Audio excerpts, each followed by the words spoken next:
नगर पालिका परिषद सिसोआ बाजार के सम्मानित सभासदों का एक प्रतिनिधिमंडल कल जिलाधिकारी महोदय से मिला और उन्होंने 13 कार्यों का जो टेंडर जारी किया गया था, जिसमें एक शिकायतकर्ता ने ये आरोप लगाया था निकाय प्रशासन पे कि 13 में से बहुत सारे कार्य पूर्व में संपन्न हो चुके हैं जिनकी निविदा का प्रकाशन हुआ है।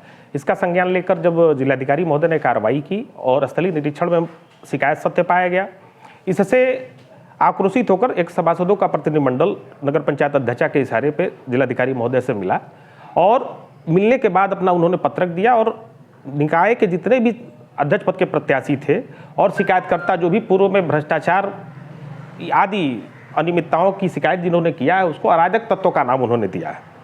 मैं माननीय सभासद जी से ये कहना चाहूँगा कि तथाकथित विकासशीलता के आड़ में जो भ्रष्टाचार पनप रहा था, उसकी शिकायत अगर कोई करता है तो अराजक तत्व नहीं होता, वो एक जिम्मेदार नागरिक होता है। और ऐसे जिम्मेदार नागरिकों को सम्मानित जो प्रत्याशी है उनको आपने अराजक तत्व कहा है, इसके लिए माननीय सभासद जी को माफ़ी मांगनी चाहिए सार्वजनिक रूप से, ये हमारा आरोप है। दूसरा, माननीय सभासद जी तब मौन रहते हैं जब निकाय में भ्रष्टाचार होता है, तब उनको इस नैतिकता की याद नहीं आती। निकाय में 60 कार्यों का टेंडर जारी हुआ, टीएस का प्रकरण, उसमें कोई शिकायतकर्ता नहीं था, फिर भी कार्रवाई हुई, जिलाधिकारी ने किया, तब यह मौन रहे, तब उस भ्रष्टाचार को इन्होंने समर्थन दिया। निकाय के ये कर्मचारी राम नरेश यादव, इनकी बिटिया की शादी के 2 महीना पहले से इनका वेतन रोक दिया जाता है, कहा जाता है इनकी पदोन्नति अवैध है, लेकिन बावजूद इसके निकाय में 4 ऐसे कर्मचारी हैं जो इनके साथ जिनकी नियुक्ति हुई थी, उनको सफाई कर्मचारी से लिपिक तक बना दिया गया, वो वैध है, लेकिन इनका प्रमोशन अवैध है। ये मुरारी यादव जो निकाय के कर्मचारी है, उनके सुपुत्र हैं। मुरारी यादव आज मरणासन स्थिति में है, लेकिन उनका वेतन ये कह के रोका जाता है कि उनके ऊपर मुकदमा है और वो जेल जा चुके हैं।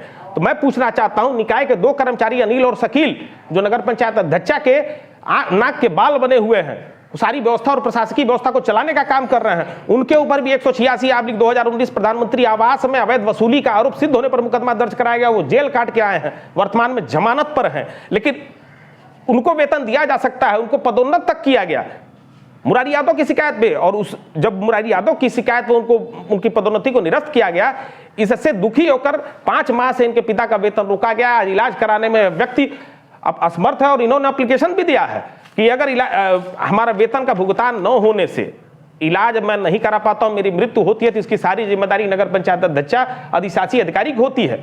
ऐसे लोगों के समर्थन में तो लोग मौन रहते हैं, जब कोई शिकायत करता है उसको अराजक तत्व बोलते हैं। अपने इस भाषा के लिए, अमर्यादित भाषा के लिए निकाय के जितने भी सम्मानित अध्यक्ष पद के प्रत्याशी हैं और जितने भी शिकायत करता है जो निकाय में व्याप्त भ्रष्टाचार का विरोध किए हैं, ऐसे सारे लोगों को अपमानित करने का जो उन्होंने एक शब्द कहा है अराजक तत्व, इसके लिए माननीय सभासद जी को सार्वजनिक रूप से माफी मांगनी चाहिए। यही हमारा आरोप है और यही हमारा निवेदन है।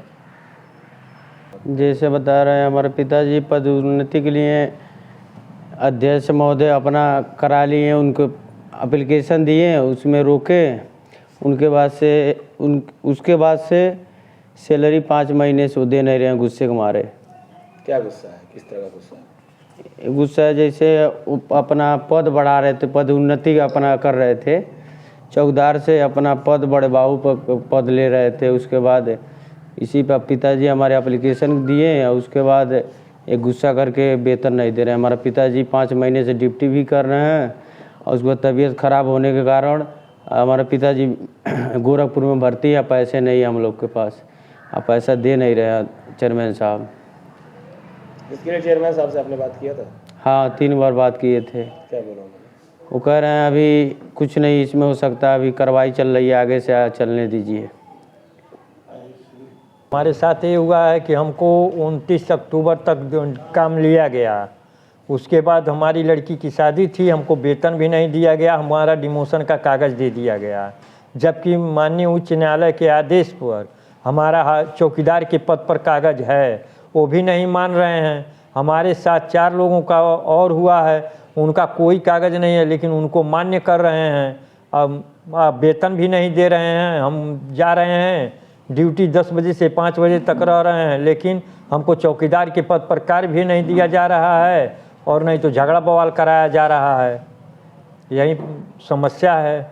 इस समय हम केवल वेतन के लिए वही काम है, दूसरा हमारा काम नहीं है। हम रोजी रोटी के लिए परेशान हैं।